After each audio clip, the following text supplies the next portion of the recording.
Hello, my name is Leo. Welcome to another reading of the Elder Scrolls. Today we're going to be reading the 36 lessons of Vivec Sermon 33.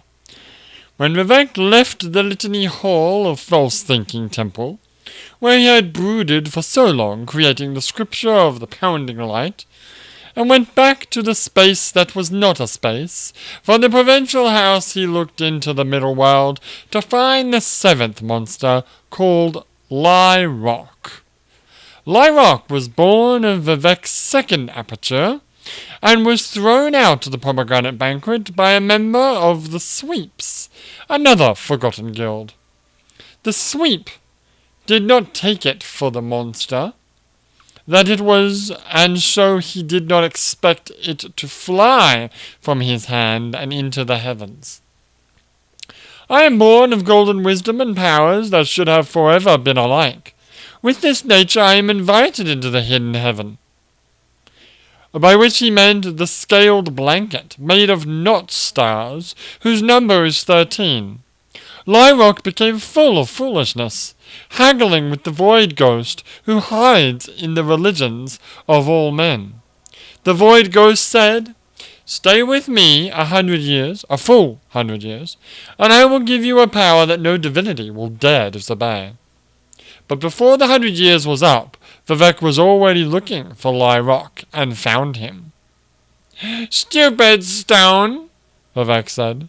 "To hide in the scaled blanket is to make a mark or nothing. His bargains are only for ruling kings." So Vivec sent the Horator to the heavens to shave Lyrock asunder by the named axe. Nova made peace with the South Pole Star of thieving and the North Pole Star of warriors and the Third Pole Star, which existed only in the ether, which was governed by the apprentice of Magnus the Sun. They gave him leave to wander among their charges, and gave him red sight, by which to find Lyrock in the hidden heaven. By chance, Nereva met the void ghost first, who told him that he was in the wrong place, to which the Horator said, "Me or you?" And the void ghost said both. This sermon does not tell what else was said between these masters.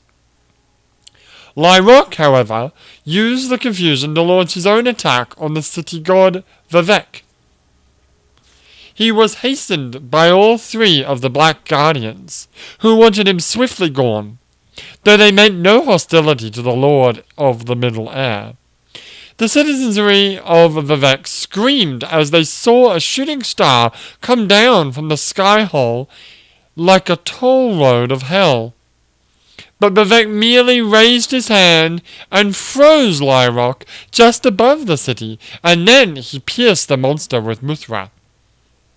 The practice of piercing the second aperture is now forbidden. When Nereva returned, he saw the frozen comet above his lord's city, and asked whether or not Vivec wanted it removed. "I would have done it myself if I wanted, silly Horator. I shall keep it there with its last intention intact, so that if the love of the people of the city for me ever disappear, so shall the power that holds back their destruction." Nereva said, "Love is under your will only." Vivec smiled and told the Horator that he had become a minister of truth. The ending of the words is Alzami. So Lyrock is in fact the ministry of truth that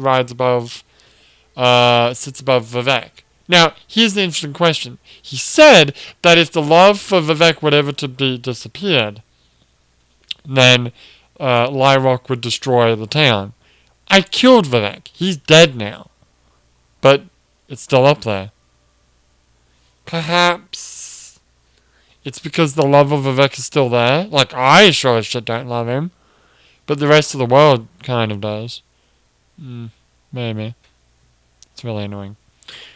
Alright, well, did you want to check for any notes relating to this reading? I also don't think there are any, but let's have a look anyway. 33, you say? Mm-hmm. Not to be confused with 32. The False Thinking Temple. What was that all about again? The False Thinking Temple is, in fact... Oh god, I've lost my internet. Damn it. Hold on. Please hold, we are experiencing minor technical difficulties. Ah, it's annoying. Alright, back in. Right, so the false thinking... Oh, no. Hang on. Oh. Okay, the false thinking is Boethia. Okay, good to know. The false thinking temple, rather. Probably going to Bangkok, we know about that. The number is 13, that's kind of interesting. The North Pole Star and the South Pole Star and the Third Pole Star.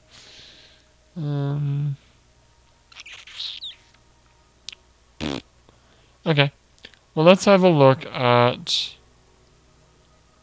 the number is 13. Made of stars, where's that? Oh, it is. No? Wait. Where's the part where he talks of made of stars that are 13? I don't know. Oh, there. Something about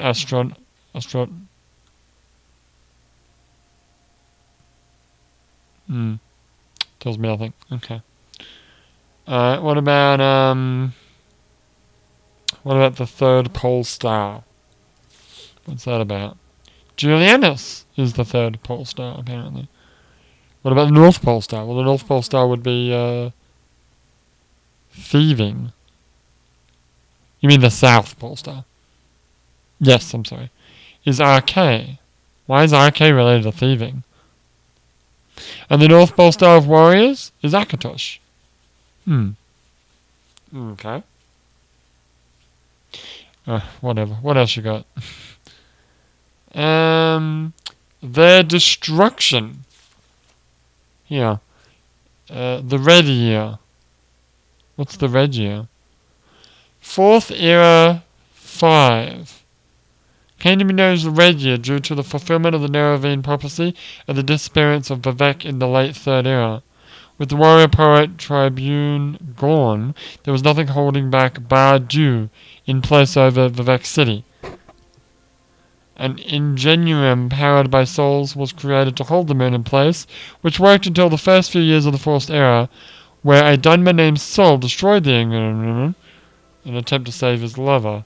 Finally freed from its stasis, the moon hit the city with the full strength of its original descent, triggering a series of natural disasters, notably the eruption of Red Mountain on the 3rd of Sun's Dawn, which devastated Vardenfell and the province as a whole.